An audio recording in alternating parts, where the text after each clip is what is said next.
નમસ્કાર, fast track news સાથે હું છું ભક્તિ રાજગોર। હવે જોઈએ રાષ્ટ્રીય સમાચારો। ચંપાઈ સોરેને ઝારખંડના નવા મુખ્યમંત્રી તરીકેના શપથ લીધા છે। રાજ્યપાલ સીપી રાધાકૃષ્ણએ ચંપાઈ સોરેનને મુખ્યમંત્રી પદ અને ગોપનીયતાના શપથ લેવડાવ્યા હતા, જે બાદ રાજ્યપાલે નવા મુખ્યમંત્રીને અભિનંદન પાઠવ્યા છે। ચંપાઈ સોરેને પ્રથમ વખત 1991માં સાયકલથી ચૂંટાયા હતા અને તેઓ 7 વખત ધારાસભ્ય છે। હેમંતને બીજી વખત કેબિનેટમાં મંત્રી બનાવવામાં આવ્યા।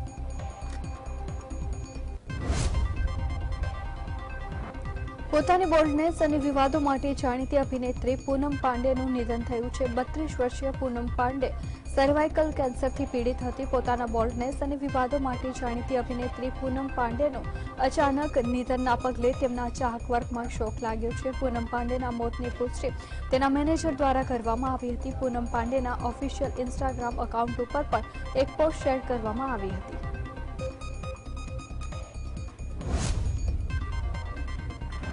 જ્ઞાનવાપી મસ્જિદને લઈને કર્ણાટકના નિર્ણય બાદ પોલીસ વારાણસીમાં શુક્રવારની નમાઝને લઈને ઘણી સતર્ક છે અને પોલીસ દળ સંવેદનશીલ વિસ્તારોમાં ફ્લેગ માર્ચ કરી રહ્યું છે। દશાશ્વમેઘ વિસ્તારના એસીપી પ્રજ્ઞા પાઠકે પત્રકારોને જણાવ્યું હતું કે વારાણસીમાં શુક્રવારની નમાઝને લઈને તકેદારી રાખવામાં આવી રહી છે। પોલીસ દળ સંવેદનશીલ વિસ્તારોમાં ફ્લેગ માર્ચ કરી રહ્યું છે।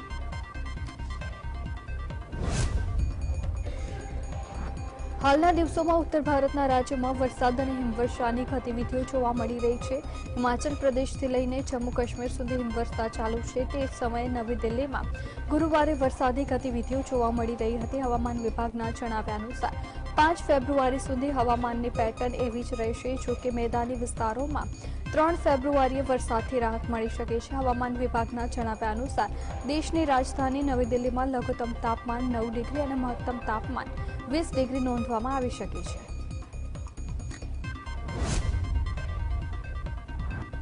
યુએસ સ્ટેટ ડિપાર્ટમેન્ટ ભારત અને અમેરિકા વચ્ચે ઊંડી વ્યૂહાત્મક ભાગીદારી હેઠળ ડ્રોન ડીલને મંજૂરી આપવામાં આવી છે અને જણાવી દઈએ કે અમેરિકા અને ભારત વચ્ચે લગભગ $3.99 બિલિયન એટલે કે લગભગ 300 કરોડ રૂપિયા 31 MQ-9B ડ્રોન માટે ડીલ પર હસ્તાક્ષર કરવામાં આવ્યા છે। આ બાબતે સંબોધતા દિલ્હી યુએસ એસએમબીના પ્રવક્તાએ કહ્યું છે, યુએસ કોંગ્રેસ પાસે હવે આ ડીલની સમીક્ષા કરવા માટે 30 દિવસનો સમય છે।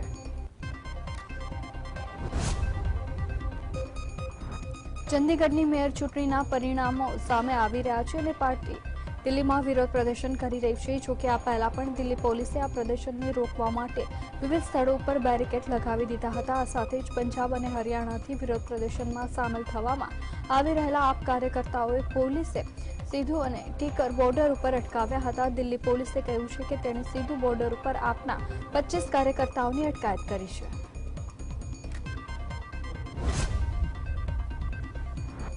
મુંબઈ ટ્રાફિક પોલીસ કંટ્રોલ રૂમમાં ધમકીભર્યો મેસેજ આવ્યો હતો। મુંબઈ ટ્રાફિક પોલીસના જણાવ્યા અનુસાર આ મેસેજ તેમના હેલ્પલાઇન નંબર વોટ્સએપ નંબર ઉપર આવ્યો હતો। આ પછી ટ્રાફિક પોલીસે શહેર પોલીસ અને ક્રાઇમ બ્રાન્ચ એટીએસને જાણ કરી હતી। માહિતી મળતાની સાથે જ મુંબઈ પોલીસ પણ કેટલીક શંકાસ્પદ જગ્યાઓએ શોધખોળ કરી હતી, પરંતુ તેમને કોઈ મળ્યું નહોતું।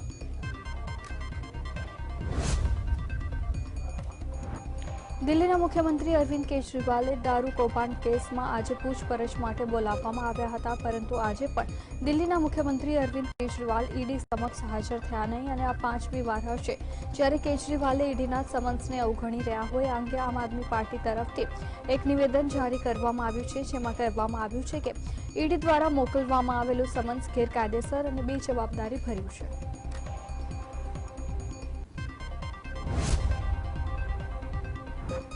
લોકસભાની ચૂંટણીમાં જીત મેળવવા માટે દરેક પક્ષ એડી ચોટીનું જોર લગાવી રહ્યું છે। એક વર્ષ સંબોધતા મમતા બેનર્જીએ કહ્યું છે કે તેમની પાર્ટી રાજ્યમાં આગામી લોકસભા ચૂંટણી માટે કોંગ્રેસ સાથે ગઠબંધન કરવા આતુર છે, પરંતુ કોંગ્રેસ તેમના પ્રસ્તાવને ફગાવી દીધું છે। મમતાએ આગળ કહ્યું હતું કે અમે ગઠબંધન કરવા માંગતા હતા, પરંતુ કોંગ્રેસ સહમત ન હતી અને ચૂંટણીમાં ભાજપને મદદ કરવા માટે તેઓએ સીપીઆઈએમ સાથે હાથ મિલાવ્યો હતો, જેથી ભાજપ સામે લડવા માટે અમે એકલા છીએ।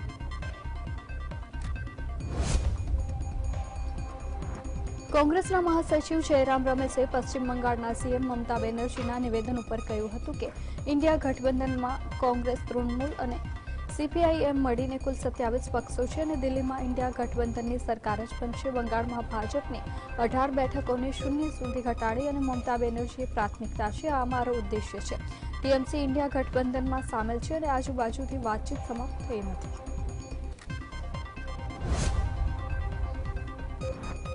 શિવસેનાના સાંસદ સંજય રાઉતે હેમંત સોરેનની ધરપકડ અને અરવિંદ કેજરીવાલ સામેની કાર્યવાહી અંગે ભાજપ ઉપર આકરા પ્રહાર કર્યા હતા. તેમણે ભાજપ સરકારને આડે હાથ લેતા કહ્યું છે કે હેમંત સોરેનની ધરપકડ પણ ગેરકાયદેસર છે અને અરવિંદ કેજરીવાલ સામેની કાર્યવાહી પણ ગેરકાયદેસર છે.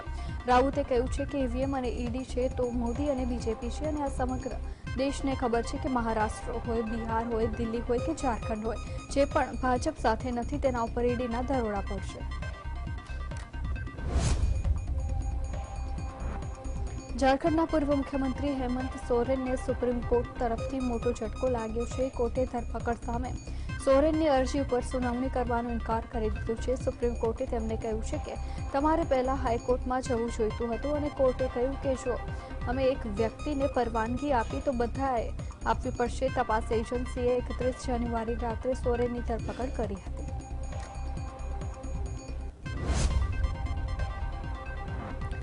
બાંગ્લા પ્રશાસન દ્વારા રાહુલ ગાંધીની ભારત જોડો ન્યાય યાત્રાને રોકવા માટેનો આદેશ આપવામાં આવ્યો હતો. આ અંગે પાર્ટીના નેતા અધીર રંજન ચૌધરીએ પોતાની પ્રતિક્રિયા આપી હતી. તેમણે કહ્યું છે કે અમે યાત્રા રોકવા માટે કહેવામાં આવી રહ્યું છે. 1-2 વાહનો જાઓ અને કેવી રીતે થઈ શકે છે.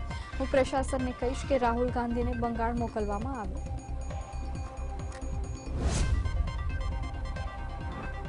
યુનિફોર્મ સિવિલ કોડ એક્ટ માટે રચવામાં આવેલી નિષ્ણાંત સમિતિએ ઉત્તરાખંડ સરકારને તેનો અંતિમ રિપોર્ટ સોંપ્યો હતો. આ દરમિયાન ઉત્તરાખંડના CM પુષ્કરસિંહ ધામીએ કહ્યું છે કે અમે ઘણા સમયથી આ ડ્રાફ્ટની રાહ જોઈ રહ્યા હતા. હવે કમિટીનો રિપોર્ટ મળ્યા બાદ અમે આ અંગે આગળ વધીશું અને તમામ ઔપચારિકતાને પૂર્ણ કર્યા બાદ તેને વિધાનસભામાં રજૂ કરીશું. UCCનો આ રિપોર્ટ 3 ફેબ્રુઆરીએ મળનાર છે અને કેબિનેટ બેઠકમાં લેવામાં આવશે.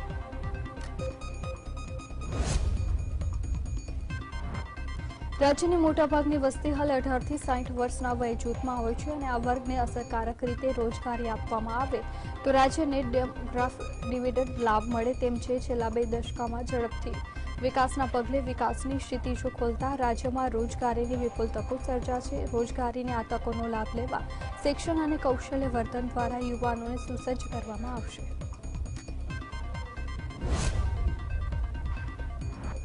બજેટ રજૂ કરતી વખતે નાણામંત્રી કનુ દેસાઈએ મહિલા આરક્ષણ અધિનિયમ હેઠળ લોકસભા અને પ્રતિનિધિમંડળના 33% પ્રતિનિધિત્વ આપવાનો ઐતિહાસિક નિર્ણય કર્યો છે. તેમના આ નિર્ણયથી મહિલા સશક્તિકરણને વેગ મળશે.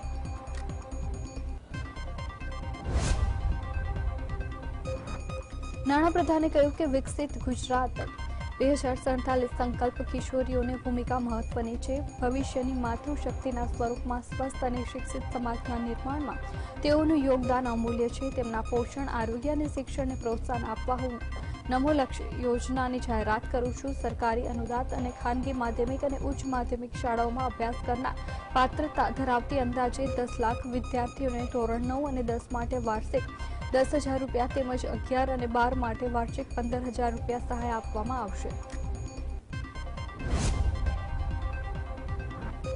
તો આ તરફ ગુજરાત પ્રાકૃતિક કૃષિ વિકાસ બોર્ડ તથા પ્રાકૃતિક કૃષિના વ્યાપ વધારવાની વિવિધ યોજનાઓ મળીને કુલ કરોડની જોગવાઈ કરવામાં આવી છે. જેમાં પ્રાકૃતિક ખેતી કરતા ખેડૂતોને દેશી ગાયના નિભાવ ખર્ચ માટે સહાય આપવામાં આવશે અને કરોડોની કચ્છમાં ધોરિયા પદ્ધતિના સ્થાને નક્કી કરેલા ડેમના સંપૂર્ણ કમાન્ડ વિસ્તારને ડેમની ખેતરની પાઇપલાઇન વિસ્તારમાં આવરી લેવામાં આવશે. બજેટ દરમિયાન નાણામંત્રી કનુ દેસાઈએ અમદાવાદ અને ગાંધીનગર વચ્ચે રિવરફ્રન્ટ બનાવવાની જાહેરાત કરી હતી. જેના માટે રાજ્ય સરકાર દ્વારા 38 કરોડનું બજેટ ફાળવવામાં આવ્યું છે. જેની કુલ લંબાઈ 38.2 કિલોમીટર થશે, જેથી તેની ગણતરી વિશ્વના સૌથી લાંબા અને રળિયામણા રિવરફ્રન્ટ તરીકે થશે.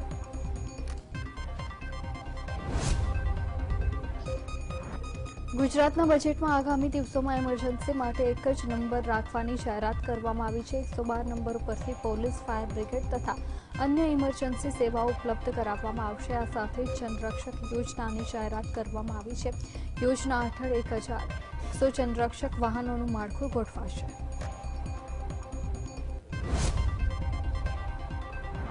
રાષ્ટ્રીય વૃદ્ધ પેન્શન યોજનામાં અંદાજિત 11 લાખ લોકોને માનસિક પેન્શન આપવા માટે 1398 કરોડની જોગવાઈ કરવામાં આવી છે.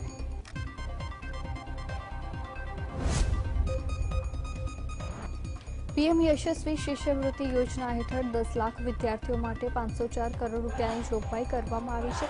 અનુસૂચિત જાતિ અને વિકસિત જાતિના 40 લાખ વિદ્યાર્થીઓને શિષ્યવૃત્તિ માટે 360 કરોડ, અનુસૂચિત જાતિના છાત્રાલયો અને આશ્રમ શાળાના 1 લાખ વિદ્યાર્થીઓ માટે 335 કરોડ, સરસ્વતી સાધના યોજના હેઠળ 1.50 લાખ કન્યાઓને વિનામૂલ્યે સાયકલ અને 84 કરોડ બિન અનામત વર્ગો માટે શૈક્ષણિક ધિરાણ કરવા 600 કરોડની જોગવાઈ કરવામાં આવી છે.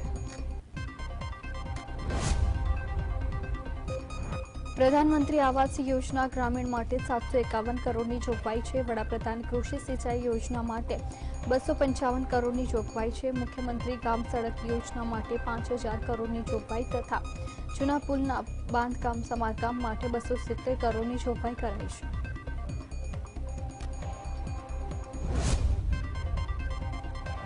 શ્રમિક અન્નપૂર્ણા યોજના હેઠળ શ્રમિકોને દરરોજ 40,000 શ્રમિકો મળશે.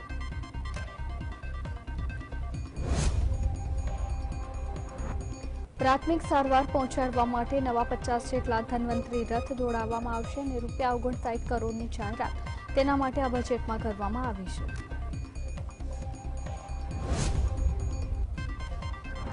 શિક્ષણમાં રાજ્ય સરકારે નમો સરસ્વતી યોજનાની જાહેરાત કરી છે. આ યોજના અંતર્ગત ઉચ્ચતર માધ્યમિક શાળાઓના વિજ્ઞાન પ્રવાહમાં અભ્યાસ કરતા ગરીબ અને મધ્યમ વર્ગના પાત્રતા ધરાવતા વિદ્યાર્થીઓને ધોરણ 11માં ₹10,000 અને ધોરણ 12માં ₹15,000 એમ કુલ ₹25,000ની સહાય આપવામાં આવશે.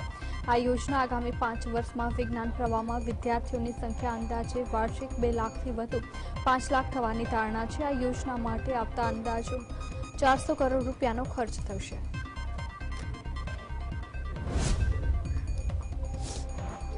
ગાંધીનગર ગિફ્ટ સિટીના વિકાસ માટે ગુજરાતના બજેટમાં જોગવાઈ કરવામાં આવી છે. 900 થી 3,300 એકર વિસ્તારમાં વિસ્તરણની જોગવાઈ કરવામાં આવી છે. ગિફ્ટ સિટીનો ગ્રીન સિટી તરીકે વિકાસ કરવામાં આવશે. Walk to work, live work અને પ્લે કમ્યુનિટી યોજનાનું આયોજન છે. 4.5 કિલોમીટર લાંબા રિવરફ્રન્ટ રિએક્શન ઝોન વિકાસ કરાશે અને ગિફ્ટ સિટીને મેટ્રો કનેક્ટિવિટી અને સેન્ટ્રલ પાર્કની સુવિધાની સજ્જ કરવામાં આવશે. ગિફ્ટ સિટીમાં ફિનટેકની સ્થાપના કરવામાં આવશે અને 52 કરોડની જાહેરાત રિવરફ્રન્ટ વિકાસ કામગીરી માટે ₹100 કરોડની જાહેરાત કરવામાં આવી છે.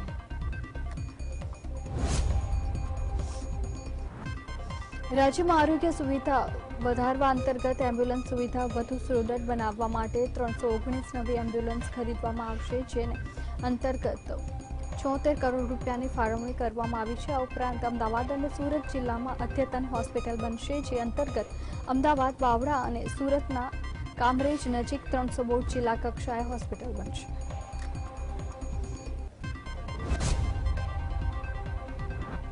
બનાસકાંઠાના ડીસામાં ટેટોડા ગામે વિધવા મહિલા સાથે અત્યાચારની ઘટના સામે આવી છે, જ્યાં વિધવા મહિલા જેઠ અને ભત્રીજાએ ખોટા દસ્તાવેજો બનાવીને સહિયારા જમીન બારોબાર વેચી દીધી હતી. તેમજ મહિલાએ જમીન ખરીદનાર સહિત 20 જેટલા લોકોના ટોળાએ હથિયાર સાથે આવી મહિલા પરિવારને ખેતરમાં કાઢી મૂક્યા હતા. એટલું જ નહીં, વિધવા મહિલાને ઝૂંપડી તોડી પતરા સહિતનો માલ સામાન લૂંટ ચલાવવામાં આવી હતી. અમદાવાદ મહાનગરપાલિકાએ ઇસ્કોન બ્રિજ ગયેલા ગોઝારા અકસ્માતની જાણે કોઈપણ જાતનો બોધપાઠ ન લીધો હોય તેમ લાગી રહ્યું છે, જ્યાં શહેરના એસપી રિંગ રોડ પાસેના હેબતપુર ક્રોસ રોડ પર તંત્ર દ્વારા સ્પીડ બ્રેકર તો બનાવી દેવામાં આવ્યા છે, પરંતુ રોડ પરની સ્ટ્રીટ લાઇટો ચાલુ છે કે બંધ હાલતમાં તે ચકાસવાનું ભૂલી ગઈ છે. આ સમયે વાતનો વિડીયો એક જાગૃત નાગરિક દ્વારા રોડ પર લાઇટ ન હોય તેમ એકદમ બમ્પર આવી જતા અકસ્માત થવાની સંભાવનાનો વિડીયો સોશિયલ મીડિયા ઉપર વાયરલ કર્યો છે.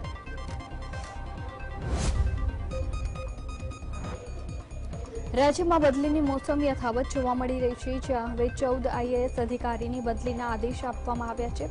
સાથોસાથ કેટલાક અધિકારીઓને વધારાનો હવાલો પણ સોંપવામાં આવ્યો છે. આપને જણાવી દઈએ કે નિવૃત્ત IAS અધિકારી મુકેશ પુરીને 2 વર્ષ માટે લેવામાં આવ્યા છે, જેમાં નર્મદા જળ સંસાધન, પાણી પુરવઠા અને કલ્પસર વિભાગના મેનેજિંગ ડિરેક્ટર તરીકે નિમણૂક કરાઈ હતી. તો IAS સંદીપ કુમાર વિકાસ કમિશનર ગાંધીનગરની બદલી કૃષિ, ખેડૂત કલ્યાણ અને સહાય વિભાગના સચિવ તરીકે નિમણૂક કરવામાં આવી છે.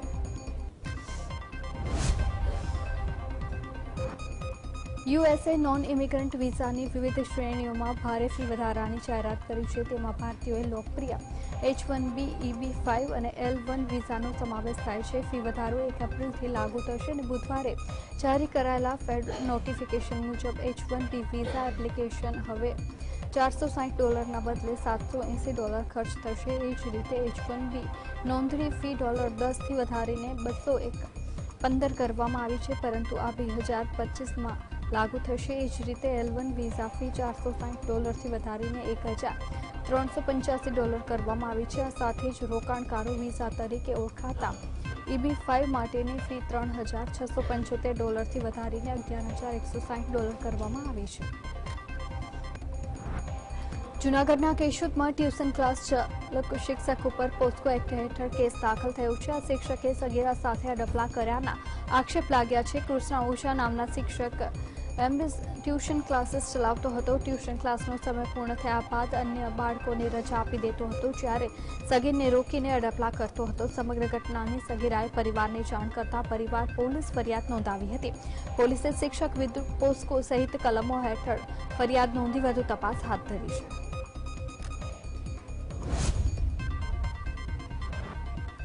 સુપ્રીમ કોર્ટના આદેશ બાદ ગુજરાત હાઈકોર્ટના અરજદારો અને વકીલોએ પિટિશન કે દાવા વગેરે અરજદારોની જાતિ કે ધાર્મિક ઉલ્લેખ ન કરવાનો આદેશ કરવામાં આવ્યો છે. જ્યાં મુખ્ય ન્યાયાધીશ સુનીત અગ્રવાલે રજિસ્ટ્રેશન અધિકારીને આદેશ આપ્યો છે કે પેપર બુકમાં જાતિ અથવા ધર્મનો ઉલ્લેખ ન હોય તે અરજીઓ પર વાંધો ન ઉઠાવે.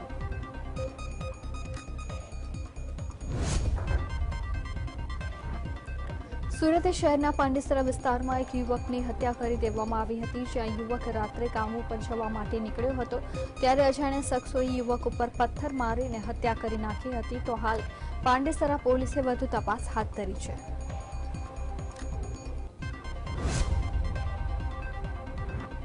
ભરૂચ જિલ્લામાં SPM સ્કૂલની બહાર મુખ્ય માર્ગ ઉપર એક બાઇકમાં અચાનક આગ લાગી હતી. આગનું મોપેડ આગળ બળીને ખાખ થઈ ગયું હતું. આગ લાગવાનું કારણ મુખ્ય રસ્તા ઉપર દરોડા મચી હતી. આ આગમાં સદનસીબે આગમાં કોઈ જ જાનહાનિ થઈ નથી.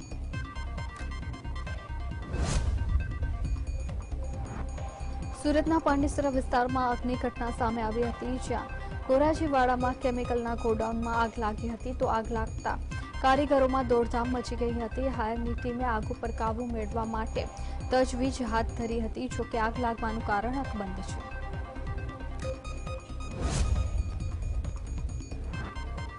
વિરમગામના ગ્રામ્ય વિસ્તારોમાં ખેતરોમાં ધુમ્મસભર્યું વાતાવરણની સાથે ઝાકળની ચાદર છવાયેલી જોવા મળી હતી. તેમજ આવા વિસ્તારના પગલે ખેડૂતોએ જીરું, ઈસબગુલ, ઘઉં, એરંડા, કપાસ સહિતના પાકને નુકસાન થવાની ખેડૂતોની ચિંતા વધેલી જોવા મળી હતી.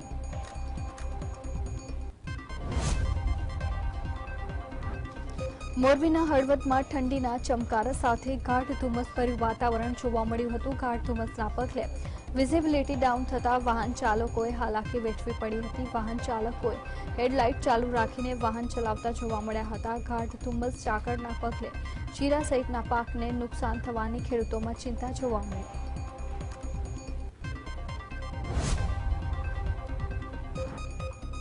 જામનગરમાં પણ વહેલી સવારે ગાઢ ધુમ્મસભર્યું વાતાવરણ જોવા મળ્યું હતું. ગાઢ ધુમ્મસથી વિઝિબિલિટી 0 થતા વાહન ચાલકોએ પારાવાર મુશ્કેલી વેઠવી પડી રહી હતી. જોકે ધુમ્મસના કારણે લાખોટા તળાવ પર આહલાદક નજારો જોવા મળ્યો.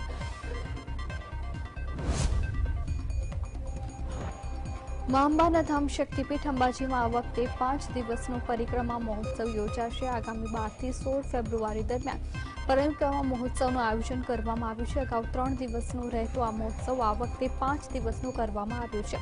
આ મહોત્સવમાં ગબ્બર ફરતે મા અંબાની 51 શક્તિપીઠના પ્રતિક મંદિરની સ્થાપના કરાઈ છે. આ તમામ 51 શક્તિપીઠની પરિક્રમા આ દરમિયાન કરાશે અને પરિક્રમા મહોત્સવમાં બહારના રાજ્યોના શ્રદ્ધાળુઓ પણ મોટી સંખ્યામાં આવે તેવી શક્યતાના ભાગરૂપે તેમના માટે વિશેષ સુવિધાનું આયોજન કરવામાં આવ્યું છે.